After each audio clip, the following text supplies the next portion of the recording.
I also want to address the situation in Ferguson, Missouri.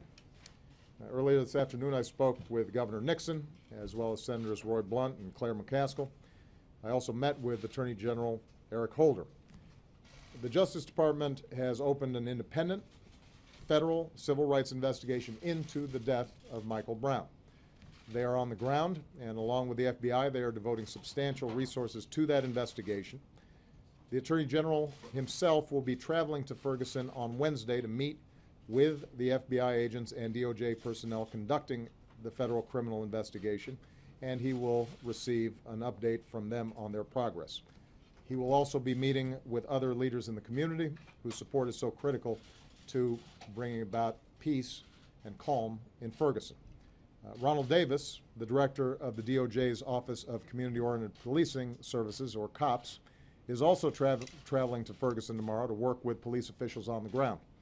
We've also had experts from the DOJ's Community Relations Service working in Ferguson since the days after the shooting to foster conversations among local stakeholders and reduce tensions among the community. So let me close just saying a few words about the tensions there. We have all seen images of protesters and law enforcement in the streets. It's clear that the vast majority of people are peacefully protesting. What's also clear is that a small minority of individuals are not. While I understand the passions and the anger that arise over the death of Michael Brown, giving in to that anger by looting or carrying guns and even attacking the police only serves to raise tensions and stir chaos. It undermines rather than advancing justice.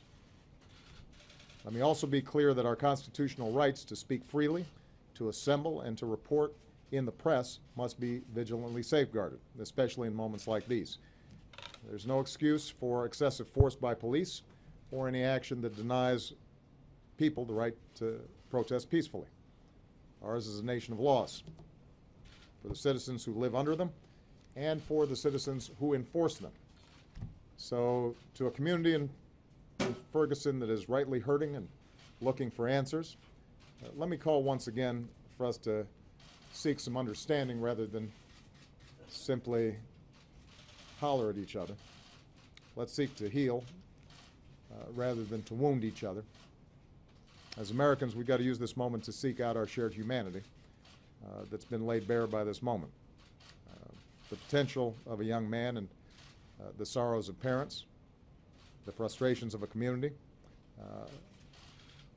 the ideals that we hold as one united American family.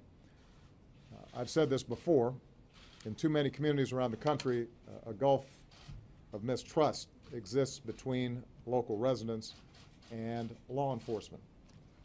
In too many communities, too many young men of color are left behind and seen only as objects of fear. Through initiatives like My Brother's Keeper, I'm personally committed to changing both perception and reality. And already we're making some significant progress as people of goodwill of all races are ready to chip in. But that requires that we build and not tear down. And that requires we listen and not just shout. That's how we're going to move forward together, by trying to unite each other and understand each other and not simply divide ourselves from one another. We're going to have to hold tight to those values in the days ahead. That's how we bring about justice, and that's how we bring about peace.